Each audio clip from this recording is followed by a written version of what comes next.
everyone and welcome back to my channel. Today I'm going to be reviewing The Hunger Games by Suzanne Collins. So I'm not going to be reviewing the prequel, slappy whap. I'm just going to be reviewing the trilogy, so the original trilogy. So just for a little bit of history, I read the first book when I was about 15 or 16, whenever it came out, can't really remember, and I loved it. I thought it was excellent. I only read the first book, mind you. I don't know why I didn't finish the series, maybe it hadn't come out at that point, but I remember really enjoying it. And I didn't really read much when I was a teenager, but that was the one thing that I did read and it blew me away.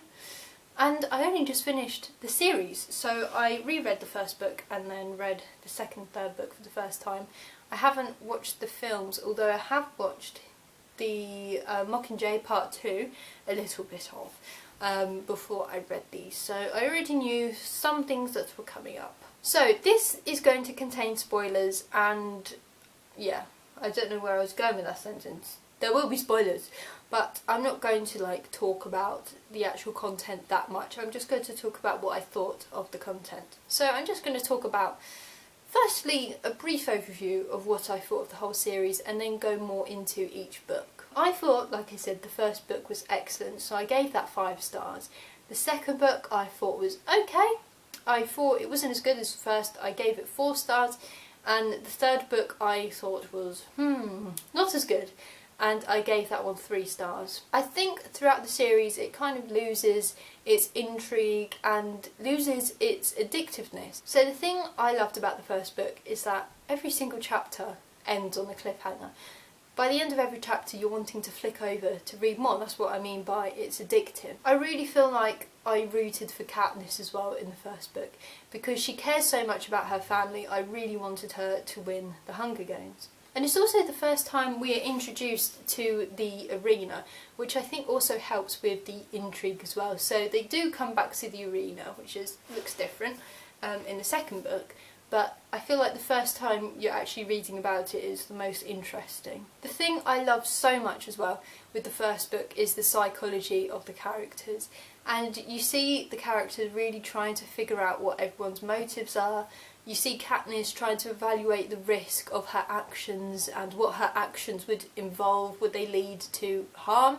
Would they lead to salvation? I find that very interesting. Another thing I really enjoyed was when Katniss was figuring out Haymitch's messages. I thought that was just really cool. I also think Katniss is very clever in the first book, and the facts that they say, the game makers say that 2 tributes from the same district can win. And then at the very last moment they say, actually no, you can't. The fact that Katniss suggests double suicide with using the berries that would kill you, I think is very clever. So overall, I think the first book is very good. However, dab. Then we get to the second book, which I don't think is as good. I think the beginning isn't as strong, to be honest. I think it takes a bit of time to kind of get into it, to be honest. We start out with Katniss and Peter on the victory tour, and that's alright I guess, but Katniss after the first Hunger Games is seen as a rebel to the capital, and I'm just not really convinced. It seems, from an outsider's perspective, she loves Peter so much that she wants to die rather than live without him. I don't see how people would see her as a rebel, even though it made the capital look stupid. Suzanne Collins didn't convince me with that one. So the whole fact that she's seen as, the supreme rebel throughout the second and third book, I just wasn't buying it, to be honest. When they go back into the arena, I did enjoy it a lot more. Again, the psychology, who Katniss could trust, I thought was very intriguing. I did really like the ending of the second book. When Katniss destroyed the arena, I was like, yes, yeah, power. I kind of knew that was going to happen though, because I think I've seen the end of the second film, so I think I did know that was going to happen anyway. The last 2/3 I thought were very good. But then the third book happened. How do I explain this? I didn't like the first and second third at all, to be honest. I thought it was a slog. I wanted it to hurry up. The pacing I just thought wasn't there for me. It wasn't very successful. I also just didn't like the structure of the first 2/3. I thought it was a bit convoluted in areas, so I don't know what took them so long in getting started with their rebellion, but also I just don't think some things were explained very well. For example, I don't understand how they could just go back to the other districts and they would, you know, the capital wouldn't interfere with them at all. I just don't get it. Surely if you are the capital and you've just bombed all these districts, you would be making sure no one can get into the districts. Just didn't understand that. So yeah, there was lots of things I just didn't really get. But the last third I thought was very good. Again, I think what Suzanne Collins does best is represents the psychology of all her characters. How many times have I said psychology in this video? So the message at the end of the Hunger Games, I think, is very important. The message I got from it is that revenge is a very bad thing. If the morally good keep on seeking revenge, then they become just as bad as their enemies. I felt that in the last few chapters, and I thought Katniss was very clever when she was about to kill Snow. I think that's one of my favourite things of the entire series, actually, is that scene. So yeah, that made me fill up with joy, because I hate Coin so much. I think I hate her more than Snow, actually. Yeah, what she suggested for another Hunger Games with children I thought was disgusting. And when I first read that Katniss agreed to it, I thought, what the hell?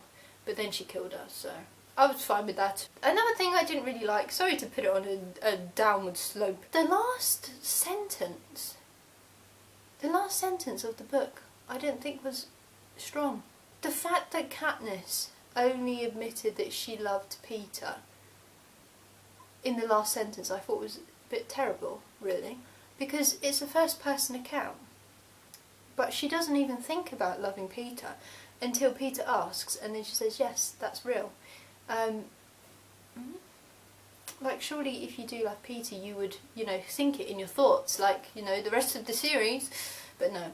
And also the fact that she even says that she loves Peter at the end is just really frustrating. Like, I don't see why Katniss has to be with anyone.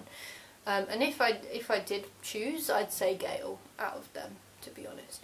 But anyway, that's the thing, like, I don't see, that resolution just wasn't very satisfactory at all.